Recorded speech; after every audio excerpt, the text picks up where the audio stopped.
Hey guys, and welcome to the reading of Book 2 of the Iliad, Chapman's Homer, Chapman's translation from 1598. Hope you enjoyed the first book reading, in which we had the wrath of Achilles played out against the authority of Agamemnon. And in Book 2, from Book 2 to 8, we go away from that personal quarrel and encompass the wider war between the Achaeans and the Greeks and the Trojans. Homer wants to basically create a larger canvas here for us, and then we'll focus again on Achilles later in Book 9.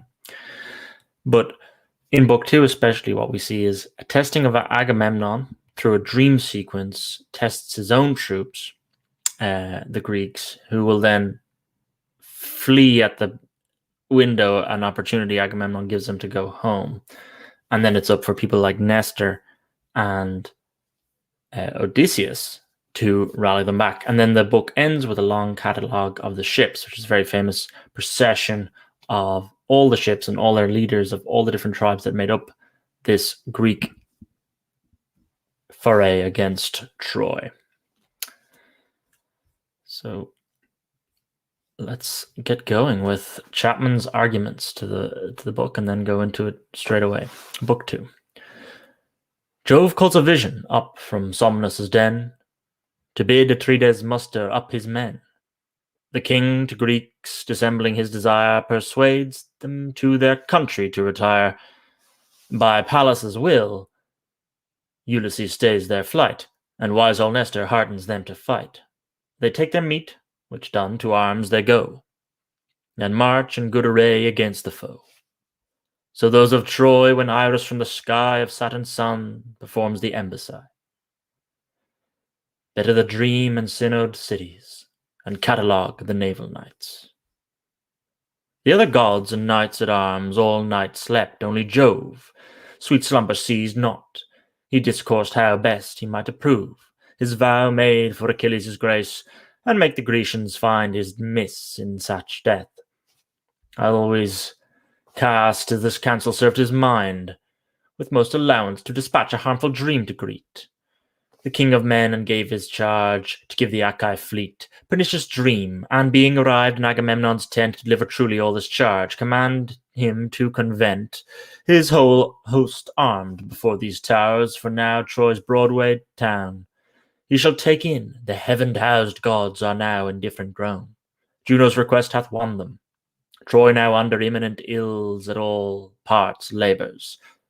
This charge heard, the vision straight fulfills. The ships reached, and Atrides' tent, in which he found him laid. Divine sleep poured about his powers, he stood above his head, like Nestor, graced of old men most, and this did intimate. Sleeps the wise Atreus' tame horse son, a counsellor of state. Must not the whole night spend in sleep, to whom the people are for guard committed, and whose life stands bound to so much care? Now hear me then, Jove's messenger, who, though far off from thee, is near thee yet in truth and care, and gives command by me to arm thy whole host. Thy strong hand, the Broadway town of Troy, shall now take in, no more the gods dissentiously employ. Their high-housed powers, Juno's suit, hath won them all to her, and ill fates overhang these towers, addressed by Jupiter. Fix in thy mind this, nor forget to give it action, when sweet sleep shall leave thee. Thus he fled, and left the king of men, repeating in discourse his dream, and dreaming still awake, of power not ready yet for act, or fully thought to take. In that next day old Priam's town, not knowing what affairs Jove had in purpose, who prepared by strong fight, sighs, and cares for Greeks and Trojans. The dream gone, his voice still murmured about the king's ear, who sate up put on him in his bed. His silken inner weeds fair new, and then in haste arose, cast on his ample mantle, tied the soft feet fair shoes. His silver-hilted sword he hung about his shoulder, took his father's sceptre never stained, which then abroad he shook, and went to fleet. And now great heaven goddess Aurora scaled, to Jove and all gods bringing light when Agamemnon called, his heralds charging them aloud to call to instant court the thick-haired Greeks, The heralds called, the Greeks made quick resort. The council chiefly he composed of old men, great-minded men. At Nestor's ships the Pylian king all there assembled then. Thus Atreus' son begun to court. Here, friends, a dream divine. Amidst the calm night in my sleep did through my shut eyes shine. Within my fantasy his form did passing naturally resemble Nestor, such attire, a stature just as high. He stood above my head, and words thus fashioned did relate. Sleep, the wise Atreus' tame horse son, a counsellor of state, must not the whole night spend in sleep, to whom the people are for God committed, and whose life stands bound to so much care. Now hear me then, Jove's messenger, who, though far off from thee, is near thee yet in love and care, and give command by me, to arm thy whole host. Thy strong hand the broad-wayed town of Troy shall now take in, no more the gods dissentiously employ their high-house powers. Saturnia's suit hath won them all to her, and ill fates overhang these towers addressed by Jupiter. Fix in thy mind this. This expressed, he took wing and way, and sweet sleep left me. Let us then by all our means essay to arm our army. I will first, as far as fits our right, try their addictions, and command with full-sailed ships our flight, which, if they yield to oppose you, he sate up and arose, Nestor of sandy Pylos king, who willing to depose. Their council to their public good proposed this to the state. Princes of the councillors of Greece, if any should relate this vision, but the king himself, it might be held a tale, and move the rather or retreat. But since our general affirms he saw it, hold it true, and all our best means make to arm our army. This speech thus, he first the council brake.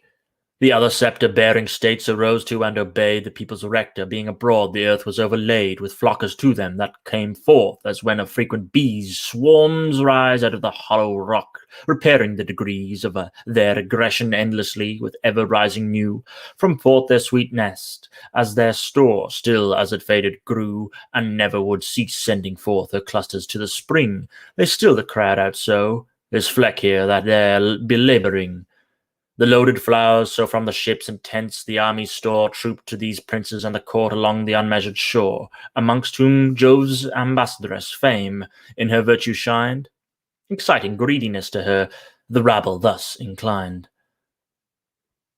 Hurried together, uproar seized the high court, earth did groan beneath the settling multitude, tumult was there alone. Thrice three vociferous heralds rose to check the rout and get ere to their Jove kept governors, and instantly was set that huge confusion, every man set fast. The clamour ceased. Then stood up divine Atreides up, and in his hand compressed his sceptre, the elaborate work of fiery Mulciper, who gave it to the Saturnian Jove, Jove to his messenger Alcides to Pelops, skilled in horse, Pelops to Atreus, chief of men, he dying gave it course, to Prince Thyestes, rich in herds, Thyestes to the hand of Agamemnon rendered it, and with it the command of many isles, and Argos all. On this he leaning said, O friends, great sons of Danaus, servants of Mars Jove laid a heavy curse on me to vow and bind it with the bent of his forehead, that this Troy of all a people spent, I should return yet now to mock our hopes built on this vow, and charge ingloriously my flight when such an overthrow of brave friends I have authored. But to his mightiest will we must submit us, that hath raised and will be raising still. Men's footsteps from so many towns, because his power is most, he will destroy most, but how vile such and so great an host will show the future times, that match with lesser numbers far we fly, not putting on the crown of our so long held war, of which there yet appears no end. Yet should our foes and we strike truce and number both our powers, Troy taking all that be, her armed inhabitants, and we in tens should all sit down at our truce banquet, every 10 allowed one of the town, to fill his feast cup, many tens would their attendant want, so much I must affirm our power exceeds the inhabitant. But their auxiliary bands, those brandishers of spears, from many cities drawn, are they at their hind ears, not suffering well-raised Troy to fall. 9 years are ended now, since Jove our conquest vowed, and now our vessel rotten grow. Our tackling falls, our wives, young sons sit in their doors and long for our arrival, yet the work that should be wreaked out wrong and made us welcome lies unwrought. Come then, as I bid all, obey, and fly to our loved home, for now nor ever shall our utmost take in Broadway Troy. This maid, the multitude, was all for home, and all men else that what this would conclude had not discovered. All the crowd was shoved about the shore, and sway like rude and raging waves, roused with the fervent blore of the east and south winds when they break from Jove's cloud and are borne on rough backs of Ticarian seas, or like a field of corn. High groan that Zephyrs' vehement gusts spring easily underneath, and make the stiff up-bristled ears do homage to his breath, for even so easily with the breath of a tree dust, was swayed the violent multitude to fleet with shouts and disarrayed, all rushed, and with a fog of dust their rude feet dimmed the day. Each cried to other, "Cleanse our ships, come launch, aboard, away." The clamour of the runners home reached heaven, and then past fate the Greeks had left Troy, had not then the goddess of a state thus spoke to Pallas. "O foul shame, thou untamed seed of Jove! Shall thus the seas brought back be charged with these friends remove? Thus, leaving Argive Helen here, thus Priam graced thus Troy, in whose fields far from love and down, for Helen's sake the joy and life of so much Grecian bird is vanished. Take the way. To our and brass armed people speak them fair, let not man obey. The charge now given, nor launch one ship," she said, and Pallas did as she commanded. From the tops of heaven's steep hill she slid, and straight the Greek swift ships she reached. Ulysses like to Jove, and gifts of counsel she found out, who to that base remove stirred not a foot, nor touched a ship, but grieved it hard to see that fault in others. To close the blue-eyed deity made way, and said, "Thou wisest Greek, divine Laertes' son, thus fly ye homewards to your ships, shall all thus headlong run to glory? To Priam thus ye leave glory to all his friends, if thus ye leave her here, for whom so many violent ends have closed your Greek eyes, and so far from their loved home. Go to these people, use not stay, with fair terms overcome their foul endeavour, not a man a flying sail let hoist." Thus spake she, and Ulysses knew 'twas Pallas by her voice. Ran to the runners, cast from him his mantle, which his man and herald gave Eurybates, the Ithacensian, that followed him, tuck up himself to Agamemnon went, his incorrupted sceptre tucked, his sceptre of descent, and with it went about the fleet what prince or man of name he found flight given, he would restrain with words of gentlest blame. "Good sir, it fit not you to fly, or fare as one afraid. You should not only stay yourself, but see the people stayed. You know not clearly, though you heard the king's word, yet his mind he only tries men's spirits now, and whom his trials find. Apt to this course he will chastise, nor you nor I heard all. He spake in council, nor does press too near our general, lest we incensed him to our hurt. The anger of a king is mighty, he is kept of Jove, and from Jove likewise spring his honours, which out of the love of wise Jove he enjoys. Thus he the best sort used, the worst whose spirits break out in noise. He cudgelled with his sceptre, chid and said, "Stay, wretch, be still, and hear thy betters, thou art base, and both in power and skill, poor and unworthy, without name in council or in war. We must not all be kings, the rule most irregular, where many rule. One lord, one king proposed to thee, and he to whom wise Saturn's son hath given both law and empery to rule the public is that king. Thus ruling he restrained the host from flight, and then again the council was maintained, with such a concourse that the shore rung with the tumult made, as when the far resounding sea doth in its rage invade his sandy confines, whose sides groan with his involved wave, and make his own breast echo sighs all Satan audience gave. Thurstitis only would speak all a most disordered store of words he foolishly poured out, of which his mind held more than it could manage. Anything with which he could procure laughter he never could contain. He should have yet been sure to touch no kings, to oppose their states becomes not jester's part, but he, the filthiest fellow, was of all that had deserts. In Troy's brave siege he was squint-eyed and lame of either foot, so crook-backed that he had no breast, sharp-headed where did shoot. Here and there dispersed thin mossy hair, he almost of all envied Ulysses and Aeacides, whom still his spleen would chide, nor could the sacred king himself avoid his saucy vein. Against whom since he knew the Greeks did vehement hate sustain, being angry for Achilles' wrong, he cried out railing thus, Atrides, why complainst thou now? What wouldst thou more of us? Thy tents are full of brass, and dames, the choice of all, are thine, with whom we must present thee first, when any towns resign to our invasion. Want'st thou then, besides all this, more gold from Troy's knights to redeem their sons, whom to be dearly sold, I or some other Greek must take? Or wouldst thou yet again force me from some other lord his prize, to soothe the lusts that reign in thy encroaching appetite? It fits no prince to be a prince of ill, and govern us, or lead our progeny by rape and ruin. O base Greeks deserving infamy, and ills eternal, Greekish girls, not Greeks ye are. Come fly! Home with our ships, leave this man here to perish with his praise, and try if we helped him or not. He wronged a man that weighs far more than he himself in worth. He forced from Thetis' son, and keeps his prize still, nor think I that mighty man hath won the style of wrathful worthily is soft. He's too remiss, or else Atrides, his had been thy last of injuries. Thus he the people's pastor chid, but straight stood up to him divine Ulysses, who with locks exceeding grave and grim this bitter cheek gave, Cease, vain fool, to vent thy railing vein on kings thus, though it serve thee well, nor think thou canst restrain. With that thy railing faculty their wills in least agree, for not a worse of all his host came with our king than thee.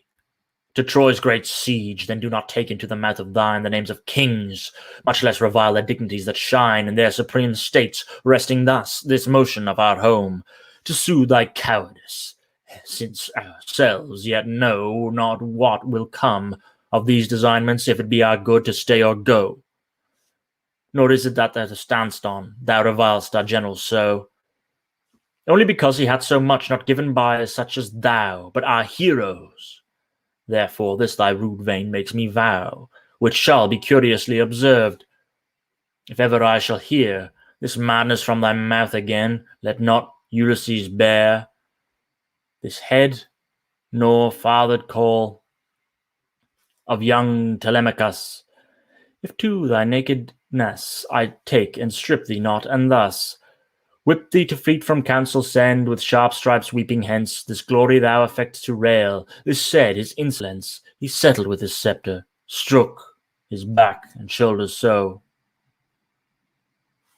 that bloody wales rose, and from his eyes did flow moist tears, and looking filthily he sate, feared smarted, dried his blubbered cheeks, and all the prize, though grieved to be denied their wish, retreat for home, yet laughed delightsomely, and spake either to other, ye gods, how infinitely take Ulysses' virtues in our good, author of the counsels great, in ordering armies, how most well this act became his heat. To beat from counsel this rude fool, I think this saucy spirit hereafter will not let this tongue abuse the sovereign merit, exempt from such base tongues as his. Thus spake the people. Then the city raiser Ithacus stood up to speak again. Holding his sceptre close to him, grey-eyed Minerva stood, and like a herald silence calls that all the Achaean brood, from first to last, might hear and know the council when inclined. To all their good Ulysses said, Atrides, now I find these men would render thee the shame of all men, nor would pay their own vows to thee, when they took their free and honoured way from Argos hither, that till Troy, whereby the brave hands raced, they would not turn home.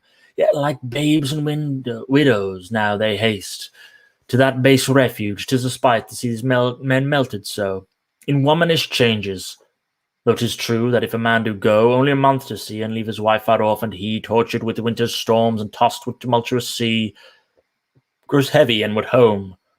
Us then, to whom the thrice 3 year hath filled his revoluble orb since our arrival here. I blame not to wish home much more, yet all this time to stay, out of our judgments for our end, and not to take our way without it. What absurd and vile, sustain, friends, abide. The time set to our object, try if Calchas prophesied. True of the time or not, we know ye all can witness well, whom these late death-conferring fates have failed to send to hell, that when, in Aulus, all our fleet assembled with a freight of ills to Ilion and her friends, beneath the fair-grown height, a platane bore about a fount whence crystal water flowed, and near a holy altar we upon the gods bestowed accomplished hecatombs, and there appeared a huge portent, a dragon with a bloody scale, a horrid sight is sent, to light by great Olympius, which crawling from beneath, a star of the Platane climbed, and ruthless crashed to death, a sparrow's young, in number 8, that in a top bough lay, hid under leaves the damned the 9th, that hover every way, mourning her loved birth, till at length the serpent watching her wings caught, and devoured her too, this dragon, Jupiter, that brought him forth, turned to a stone, and made a powerful mien, to stir our zeals up that admired when of a fact so clean, of all ill as our sacrifice so feared and ostent, should be the issue. Calchas then thus prophesies the event. Why are ye dumbstruck, fair-haired Greeks? Wise Jove as he hath shown this strange ostent to us, 'twas late and passing lately done, but that grace it forgoes to us for suffering all the state of his appearance being so slow, nor time shall end nor fate, as these 8 sparrows, and the dam that made the 9th were eat. By this stern serpent so 9 years we are to endure the heat of ravenous war, and in the 10th take in this Broadway town. Thus he interpret this sign, and all things have their crown, as he interpreted till now, the rest then to succeed, believe as certain, stay we all, till that most glorious deed of taking this rich town our hands are honoured with. This said, the Greeks gave an unmeasured shout, which back to the ships repaid with terrible echoes in applause of that persuasion. Divine Ulysses used, which held to no comparison. Witness to speak, which was this, so shameful thing ye talk, like children all that know not war, in what airs of region walk, our oaths and covenants. Now I see the fit respect of men are vanquished quite, our right hands given, our faiths and counsels vain, our sacrifice with wine all fled in that profaned flame. We made to bind all, for thus still we vain persuasions frame. Then strive to work our end with words and not joining stratagems, and hands together, though thus long the power of extremes hath urged us to them, Atreus' son, firm as first hour stand. Make good thy purpose, talk no more in councils, but command in active field. Let the 2 or 3 that by themselves advise, faint in their crowning, they are such as are not truly wise. They will for Argos, ere they knew if that which Jove had said be false or true. I tell them all that high Jove bowed his head. As first, we went aboard our fleet, for sign we should confer these Trojans their due fate and death, almighty Jupiter, or that day darting forth his flames in an unmeasured light, on our right hand. Let therefore none once dream of coward flight, till for his own some wife of Troy he sleeps, with all the rape of Helen reeking, and our sighs enforced of her escape. If any yet dare dote on home, let his dishonoured haste, his black and well-built bark but touch that, as he first disgraced his country's spirit, fate, and death, nay first his spirit let go. But be thou wise, king, do not trust thyself, but others. No, I will not use an abject word. See all thy men arrayed, in tribes and nations that tribes, nations may nations aid. Which doing thou shalt know what chiefs, what soldiers play the men, and what the cowards for all will fight in several then. Easy for note. And then shalt thou, if thou destroyest not Troy, know if the prophecies defect or men thou dost employ in their approved arts, want in war or lack of that brave heat, fit for the venturous spirits of Greece, was cause to thy defeat. To this the king of men replied, O father, all the sons of Greece thou conquerest in the strife of consultations. I would to Jove, Athenia, and Phoebus make Of all but 10 counsellors then instantly would shake King Priam's city by our hands laid hold on and laid waste. But Jove hath ordered I should grieve. To that end hath cast my life into debates past end, myself and Thetis' son, like girls, in words fought for a girl, and I the fence begun. But if we ever talk as friends, choice thus deferred fall shall never vex us more 1 hour. Come then to victuals all, that strong Mars all may bring to field, each man his lance's steel, see sharpened well, his shield well lined, his horse meted well, his chariot carefully made, strong that these affairs of death we all day may hold fiercely out, no man must rest or breath. The bosoms of our targeteers must all be steeped in sweat, the lancer's arm must fall dissolved, a chariot horse with heat must seem to melt. But if I find one soldier take the chase, or stir from fight, or fight not still fixed in his enemy's face, or hit a shipboard, all world for force nor price shall save his hated life, but fowls and dogs be his abhorred grave. He said, and such a murmur rose as on a lofty shore the waves make when the south wind comes and tumbles them before against a rock. Grown near the strand, which diversely beset is never free, but here and there with varied uproars beat. All rose then, rushing to the fleet, perfumed their tents and eat, each offering to the mortal gods and praying to escape the heat of war and death. The king of man and ox 5 years' spring the almighty Jove slew, called the peers, first Nestor, then the king Idomeneus, after them Thyaxes, and the son of Tydeus Thysicus the sixth, in council paragon to Jove himself. All these he bade, but at martial cry, God Menelaus, since he saw his brother Bisalai employed at that time and would not stand on invitation, but of himself came. All about the offering overthrown stood round, took salt cakes, and the king himself thus prayed for all. O Jove, most great, most glorious, that in that starry hall sits drawing dark clouds up to air, let not the sun go down, darkness supplying it, till my hands the palace and the town of Priam overthrow the burn, to the arm and Hector's breast, dividing, spoiling with my sword's thousands in interest of his bad quarrel, laid by him in dust and eating earth. He prayed, and Jove heard him not, but made more plentiful the birth of his sad toils. Yet took his gifts, prayers past cakes, and they threw the ox, then the altar drawn, they killed, and from him drew his hide, then cut him up his thighs, and two hewn daubed with fat, pricked on the sweet blades, and with wood leaveless and kindled at opposed fire, they burned the thighs, which done in the inward slit, they broiled on coals and eat the rest, and gigots cut they spit, roast cunningly, draw sit, and feast, naught lack to leave allayed. Each temperate appetite, which served Nestor, began and said, Atrides, most graced king of men, now more no words allow, no more defer the deed Jove vows, let heralds summon now the brazen-coated Greeks, and us range everywhere the host, to stir a strong war quickly up, this speech no syllable lost. The high-voiced heralds instantly he charged to call to arms. The curl-head Greeks they called, the Greeks straight answered their alarms. The Jove kept kings. About the king all gathered with their aid, ranged all in tribes and nations, with them grey-eyed made. Great Aegis Jove's bright shield sustained, that can never old, never corrupted, fringed about with serpents forged of gold, as many all sufficed to make 100 fringes worth. 100 oxen, every snake and sprawling all set forth with wondrous spirit, till the host with this the goddess ran, in fury casting round her eyes, and furnished every man with strength exciting all to arms, and fight incessant none.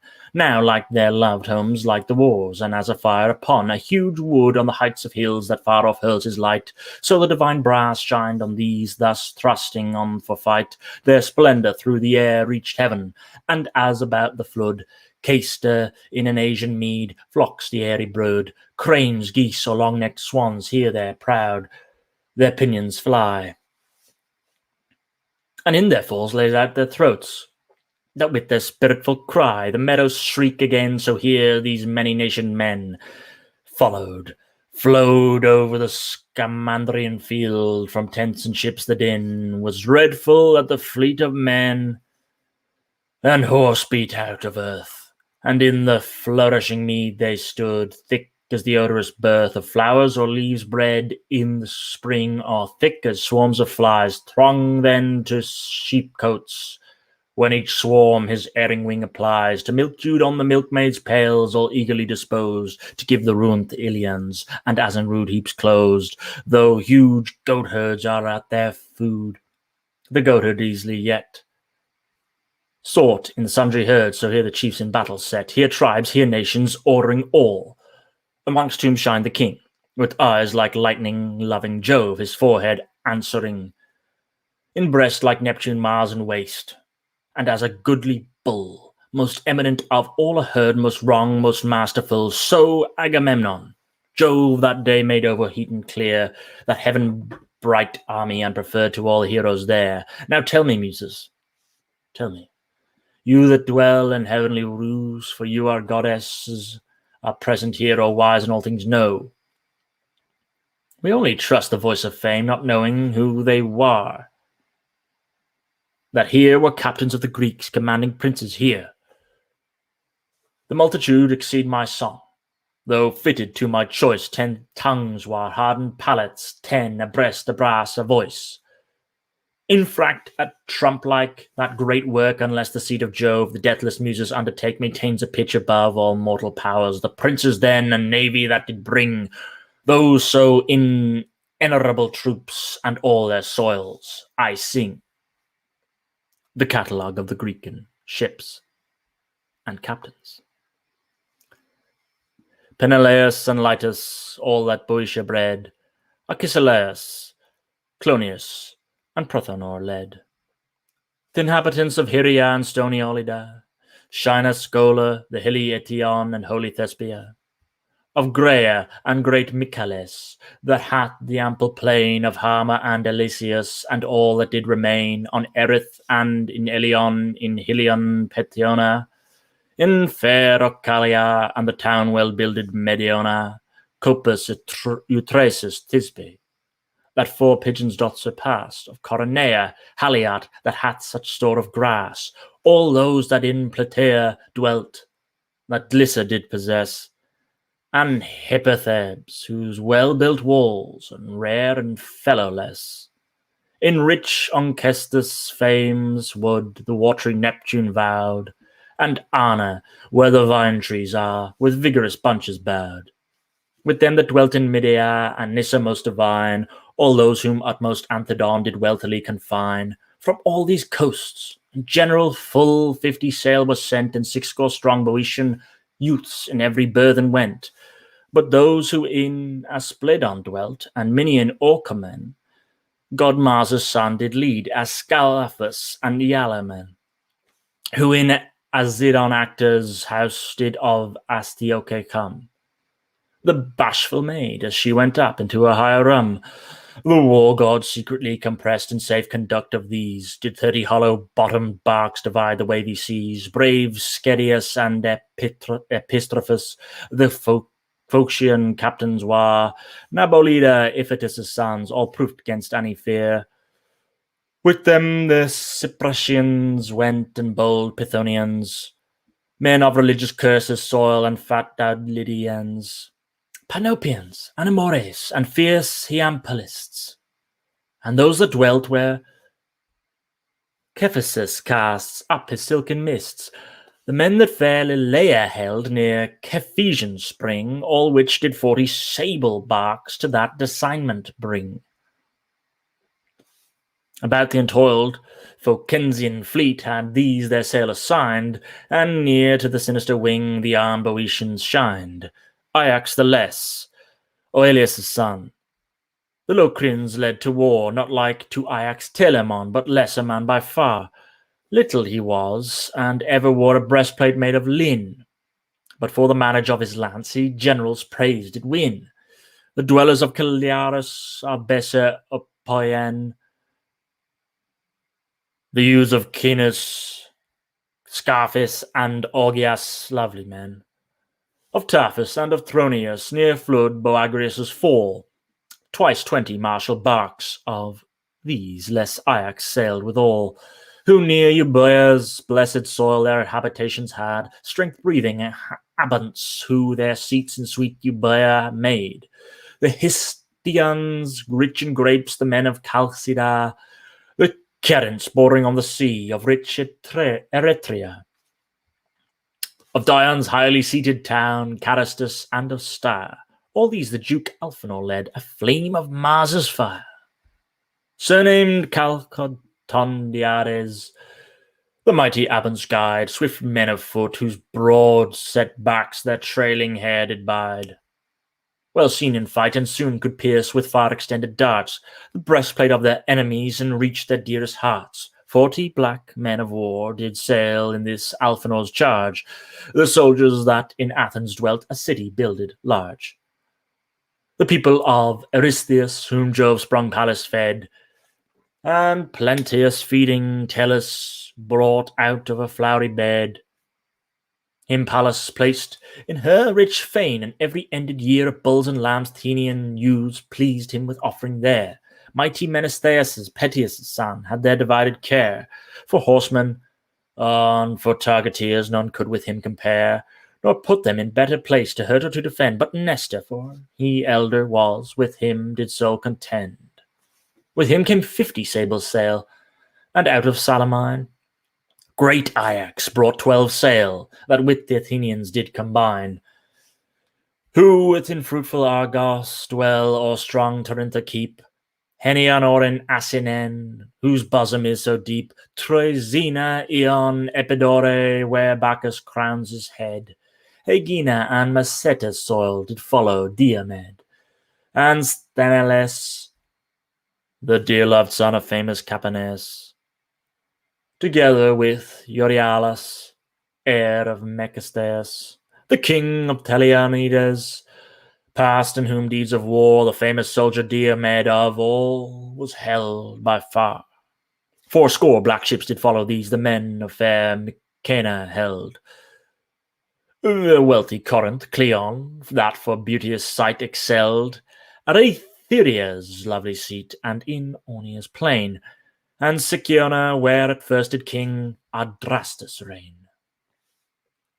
High-seated Gonoessa's towers, and Hyperius's, that dwelt in fruitful Pelinen and divine Aegeus, with all the seaside borderers and wide Helica's friends, to Agamemnon every town and native birth commends, in double 50 sable barks. With him a world of men, most strong and full of valour went, and he in triumph then put on his most resplendent arms, since he did overshine the whole heroic host of Greece in power of that design. Who did in Lacedaemon's rule the unmeasured concave hold, high Pharis, Sparta, Messus towers, far doves, so much extolled, Briseis and Augea's grounds, strong La, Etelion, Amyclas, Hellas' harbour town that Neptune beats upon. All these did Menelaus lead, his brother, that in cries of war was his famous. 60 ships conveyed these enemies to Troy in chief, because their king was chiefly injured there in Helen's rape, and did his best to make them buy it dear, who dwelt in Pylos' sandy soil, and Arena the fair, in Thrion near Alpheus' flood, and Api full of air, in Kippariscus, Amphigen, and little Delion, the town where all the Iliots dwelt, the famous Dorion, where all the muses opposite in strife to poesy, the ancient Thamyris of Thrace did use him cruelly, he coming from Eurytus' court, the wise Icalian king, because he proudly durst affirm he could more sweetly sing than that Pierian race of Jove, who angry with his vaunt, bereft his eyesight and his song that did the ear enchant, and of the skill to touch his harp to furnish his hand. All these in 90 hollow keels grave Nestor did command, the richly blessed inhabitants of Arcadian land. Bello, Cylena's mount, that by Epytus' tomb did stand, where dwelt the bold near-fighting men who did in Phineus live, and Orcomon, where flocks of sheep the shepherds clustering drive. In Ripe and in Strati, the fair Mantinian town, and strong Anisbe, that for height is ever weather-blown, Tegea and in Stymphalus, Parrhasia strongly walled, all these Alcaeus' son to field King Agapenor called. In 60 barks he brought them on, in every bark well manned, with fierce Arcadians, skilled to use the utmost of a band. King Agamemnon on these men did well-built ships bestow, to pass the gulfy purple that did no sea rights know. They who in Hermin, Buphrasis, and Elis did remain, what Olen's cliffs, Alisius, and Mersin did contain, were led to war by twice 2 dukes, and each 10 ships did bring. With many venturous Epeans did serve the burthening, beneath Amphimachus's charge, and valiant Talpius, son of Eurytus, Actor one, the other Cteatus. Diores Amarinkides the other did employ, the fourth divine Polyxenus, Agostinus' joy. The king of fair Angiedes, who from Dulichius came, and from Echeneus' sweet isles which hold their holy frame. By ample Elis, region Megas Philides led, whom Duke Philius, Jove's beloved, begat, and wholum fled to large Dulichius, and for the wrath that furth his father's breast, twice 20 ships with even sails what in his charge addressed. The warlike men of Cephalae, in those of Ithaca, woody Neritus, and the men of wet Crocilia, sharp Igilippa, Samos' isle, Zacynthus sea enclosed, Epirus, and the men that hold the continent opposed. All these wise Ulysses led, in council peer to Jove. 12 ships he brought, within their course vermilion sterns did move. Thoas, Andromon's well-spoke son, did guide the Tolians well, those that in Pleuron, Olinon, and strong Pellena dwell. Great Calchas, that by seaside stands in stony Calydon, for now no more of Aeneas' sons survived, they all were gone. No more his royal self did live, no more his noble son, the golden Meleager, now their glasses all were run. All things were left to him in charge, the Telians' chief he was, and 40 ships to Trojan wars the seas with him did pass. The royal soldier Idomen did lead the Cretans stout, the men of Gnossus, and the town of Gortina walled about, of Lyctus and of Miletus' towers, of white Lycastus' state, of Phaestus and of Rutius, the cities fortunate, and all the rest inhabiting the 100 towns of Crete, whom warlike Idomen did lead co-partner in the fleet, with Kilman Merion, 80 ships with them did Troy invade, Tlepolemus Heraclides, right strong and bigly made, brought 9 tall ships of war from Rhodes, which haughty Rhodians manned, who dwelt in 3 disserved parts of that most pleasant land, which Lindus and Ialisus were, and bright Camarus called. Tlepolemus commanded these in battle unappalled, whom fair Astyoche, brought forth by force of Hercules, led out of Ephyr with his hand from river Sellies. When many towns of princely youths he levelled with the ground, Tlepolem, in his father's house for building much renowned, brought up to headstrong state of youth his mother's brother slew, the flowers of arms Licymnius, that somewhat aged grew. Then straight he gathered him a fleet, assembling bands of men, and fled by sea to shun the threats that were denounced then by other sons and nephews of Chalcidian fortitude. He in his exile came to Rhodes, driven with his tempests rude. The Rhodians were distinct in tribes, and great with Jove did stand, the king of men and gods, who gave much treasure to their land. Nereus out of Sima haven 3 well-built barks did bring, Nereus fair Aglaea's son, and Carapus the king. Nereus was the fairest man that to fair Ilion came. Of all the Greeks, save Peleus' son, who passed for general frame. But weak this was, not fit for war, and therefore few did guide, who did in Cassus Nicerus and Crapathus abide, and Co-Eurypylus' town, and in Calydna's soils. Phidippus and bold Antiphus did guide the Trojan toils. The sons of crowned Thessalus derived from Hercules, who went with 30 hollow ships, well ordered to the seas. Now will I sing the sackful troops of Pelasgian Argos held, that in deep Alus, Alape, and soft Trecnia dwelled, in Phthia, and in Helare, where lived the lovely dames of Myrmidons, Hellenians, and Achives robbed of frames. All will great Aeacides of 50 ships did lead. For these forgot war's horrid voice, because they lacked their head, that would have brought men bravely forth, but now at fleet did lie. That wind-like user of his fleet, fair Thetis' progeny, wroth for bright-cheeked Briseis' loss, whom from Lyrnessus' spoils his own exploit he brought away as trophy of his toils. When that town was depopulate, he sunk the Theban towers. Mineta and Epistrophus he sent to Pluto's bowers. Who came of King Evenus' race, great Heliapiades? Yet now he idly lived in rage, but soon must leave his ease. Of those that dwelt in Phylake and flowery Pyrason, the wood of Keres, and the soil that sheep are fed upon, Eton and Antron built by sea, and Peleus full of grass, Protesilaus, while he lived, the worthy captain was, whom now the sable earth detains, his tear-torn facet spouse he woeful left in Phylake, and his half-finished house. A fatal Dardan first his life, of all the Greeks bereft, as he was leaping from his ship, yet were his men unleft, without a chief.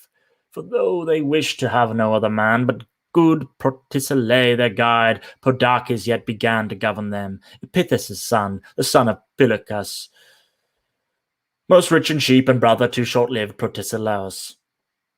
Of younger birth, less and less strong, yet served here to direct the companies that still did more the ancient duke affect. Twice 20 jetty sails with him the swelling stream did take. But those that did in Ferris dwell at the Bebean lake, in Baby and in Glaphyra Ialcus builded fair, and thrice 6 ships the Pergamus did through the seas repair. With old Admetus' tender son, Eumelus, whom he bred, of Alcus Peleus' fairest child of all his female seed, the soldiers that before the siege Mithona's vales did hold, Thaumache, flowery Melabe, and Olus in the cold, Duke Philoctetes, governed in darts of finest light, 7 vessels in his charge conveyed their honourable fright, by 50 rowers in a bank most expert in the bow, but he in sacred Lemnos lay, brought miserably low, by torment of an ulcer grown, with Hydra's poisoned blood, whose sting was such, Greece left him there in most impatient mood. Yet thought they on him at the ships they choose to lead his men, Medon, Ilias' bastard son, brought forth to him by Ren, from Tricae bleak Ithamen's cliffs, and hapless Icali, Eurytus' city ruled by him in wilful tyranny.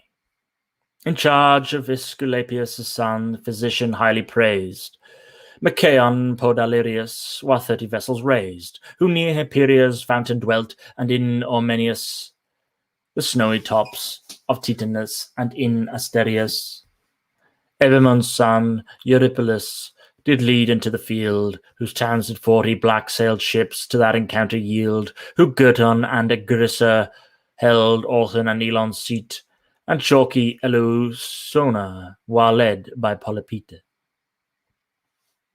The issue of Pirithous, the son of Jupiter, him the Athenian Theseus' friend Hippodame did bear, when he the bristled savages did give Rhamnusia, and drove them out of Peleus as far as Ithaca. He came not single, but with him Leontus, Coron's son, an arm of Mars, and Coron's life, Caeneus' seed begun, 20 ships attended these. Guneos next did bring from Cyphus 20 sail and 2, the Aenians following, and fierce Paribe, that about Dodon's frozen mould did plant their houses, and the men that did the meadows hold, which Titaresius decks with flowers and his sweet current leads. Into the bright Peneus, that hath the silver heads, yet with its admirable stream doth not his waves commix, but glides aloft on it like oil, for 'tis the flood of Styx, by which the mortal gods do swear to Thredon's honoured birth Protheus led the magnets forth, who near the shady earth of Peleus and Peneon dwelt. 40 revengeful sail did follow him, these while the dukes and princes of a vale that came from Greece. But now the man that overshine them all, sing muse, and their most famous steeds to my recital call, that both Atreides followed, fair Thurstitis, the bravest mares that bring so much. Numilius managed these, swift of their feet as birds of wing, both one of head shine, both of an age, both of a height, as measured by a line, whom silver-bowed Apollo bred in Pierian mead. Both slick and dainty, yet were both in war of wondrous dread. Great Ajax Telamon, for strength past all the peers of war, and well-vexed Achilles was way, but he surpassed him afar. The horse that bore that faultless man were likewise most compare, yet lay he at the crooked stern ships, and fury was his fare. For Atreus' sons' ungracious deed his men yet pleased their hearts, with throwing of the holed stone, with hurling of their darts, and shooting fairly on the shore. Their horse chariots fed on greatest parsley and on sedge that in the fens is bred. His princes' tents their chariots held, that richly covered were. His princes amorous of their chief walked storming here and there, and the host and scorn to fight their breaths as they did pass. Before them flew, as if a fire fed on trembling grass. Earth undergroaned their high-raised feet, as when offended Jove and Arime to fierce with rattling thunder drove beneath the earth. And Arime, men say, the grave is still, where thunder tombed to fierce, and is a monstrous hill. And as that thunder made earth groan, so groaned it as they passed. They trod it with such hard-set down steps, and so exceeding fast. To Troy, the rainbow-girded dame, right heavy news relates. From Jove as all to counsel drew in Priam's palace gates, resembling Priam's son in voice, Polites, swift of feet, in trust whereof the sentinel to see when from the fleet the Grecians sallied, he was set upon the lofty brow of aged Aeetes' tomb, and this did Iris show. O Priam, thou art always pleased with indiscreet advice, and framest thy life to times of peace, when such a war doth rise, as threats inevitable spoil I never did behold, such and so mighty troops of men who trample on the mould, in number like Autumnus' leaves, or like the marine sand, already round about the walls to use a ruining hand. Hector, I therefore charge thee most this charge to undertake. A multitude remain in Troy, will fight for Priam's sake. Of others' lands and languages, let every leader then bring forth well armed into the fields the several bands of men. Strong Hector knew a deity gave charge to this essay. Dismiss the council straight like waves, clusters to arms do sway. The ports are all wide open set, outrushed the troops in swarms. Both horse and foot the city ran with sudden cries, alarms. A column stands without the town, that high his head doth raise, a little distance in a plain trod down with divers ways, which men do Batier call, but the immortal's name, Mirain's famous sepulchre, the wondrous active dame. Here were the auxiliary bands that came in Troy's defence, distinguished under several guides of special excellence. The Duke of all the Trojan power, great helm-decked Hector was, which stood of many mighty men, well skilled in darts of brass. Aeneas of commixed seed, a goddess with a man. Anchises, with the queen of love, the troop of Dardanian. Led to the field, his lovely sire in Ida's lower shade, begat him of sweet Cyprides, he solely was not made. Chief leader of the Dardan powers, Antenor's valiant sons, Archilochus and Acamas were joined companions, who in Zelia dwelt beneath the sacred foot of Ida. that drank of black Aesepus' stream, and wealth made full of pride. The Aphne Lycaon's son, whom Phoebus gave his bow, Prince Pandarus did lead the field, who Astronus did owe Apessus' city Pitya, and Mount Tereus. Adrestus and stout Amphius led, who did their side as please, Meropes, Percosius, that excelled all Troy in heavenly skill. A future-searching prophecy, for much against his will.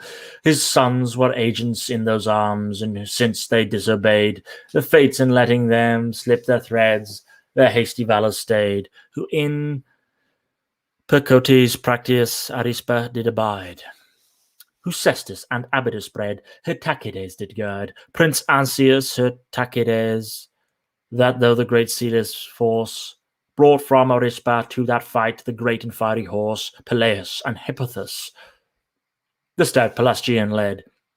Of them Larissa's fruitful soil before had nourished. These were the Pelasgian Pithys' sons, son of Toitamidas. The Thracian guides were Pyrrhus and valiant Acamas, of all that the impetuous flood of Hellas Pont enclosed. Euphemus, the Ciconian troops in his command disposed, who from Trozinius Ciades rightly nobly did descend. Perechmus did the peons rule, that crooked bows do bend, from Axius out of Amydon. He had them in commands from Axius, whose most beauteous stream still overflows the land. Pylaemon with the well-armed heart, the Paphlagonians led. From Anus, where the race of mules fit for the plough's bred, the men that broad Cytorus bounds, and Sesamus enfold, about Parthenius' lofty flood in houses much extolled. From Cromna and Aegialus, the men that arms did bear, and Erythanus, situate high, Pylaemon's soldiers were.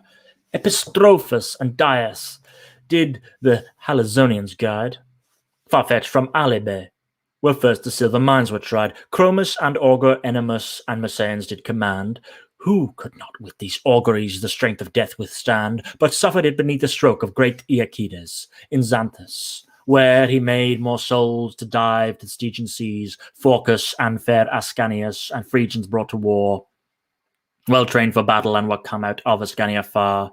With Methlus and with Antiphus, Pylaemon's sons did fight, the men of Maon, whom the fen Gagaea brought to light, and those Meonians that beneath the mountain Tmolus sprung, the rude unlettered Caribae, that barbarous war of tongue, did under Nastus' colours march, and young Amphimachus, Nemoian's famous sons, to whom the mountain Phthorosus, with that the famous wood is crowned, Miletus Mucalis, that has so many lofty marks for men that love the seas. The crooked arms Meanders bowed with his so snaky flood, resigned for conduct the choice youth of all their martial brood. The fool Amphimachus to field brought gold to be his rack, proud girl like that doth ever bear her dower upon her back, which wise Achilles marked, slew him, and took his golden strife at Xanthus' flood. So little death did fear his golden life. Sarpedon led the Lycians, and Glaucus unreproved, from Lycia and gulfy flood, of Xanthus far removed. Thus ends the second book of the Iliad and the catalogue of the Trojans, and before that we had the catalogue of the ships. Next, we move on to the third book, where we get into the beginning of the battle.